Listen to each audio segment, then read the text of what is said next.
Au large de Mayotte, les scientifiques sont témoins de la plus grande éruption sous-marine jamais observée. Pour mieux prévoir l'activité future du volcan, ils l'étudient sous toutes les coutures.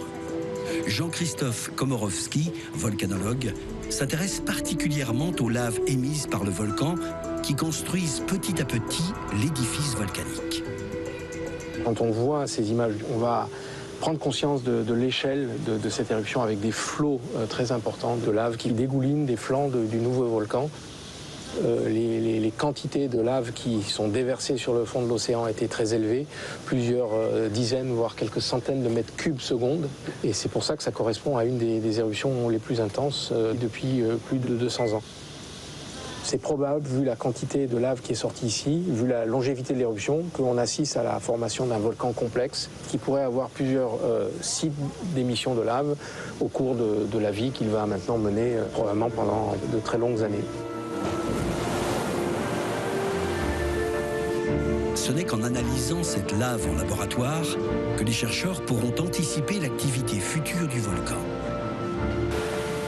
Sur le pont arrière du navire, tout l'équipage attend avec impatience la remontée de la drague, un outil de plusieurs tonnes conçu pour racler les fonds marins. Les scientifiques accueillent avec émotion les échantillons de lave qui entrent pour la première fois au contact de l'air. Ah oui, ça fait vraiment du bruit, hein. Ouais. Et ça projette des particules de verre qui sont... C'est pour ça qu'on est équipé que c'est dangereux. Parce que ça peut projeter à plusieurs mètres des fragments de verre. Il faut s'éloigner là. C'était particulièrement important de faire cette drague parce que ce sont les premières coulées de l'éruption. On n'avait jamais échantillonné ces coulées.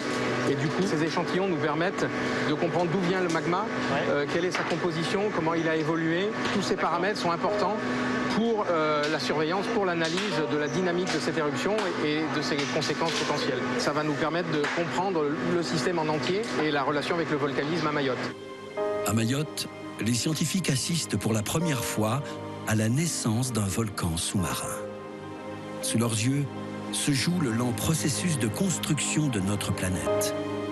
Car aux quatre coins du monde, d'innombrables volcans grandissent à l'abri des regards, tapis dans les profondeurs des océans et s'étirent vers la surface.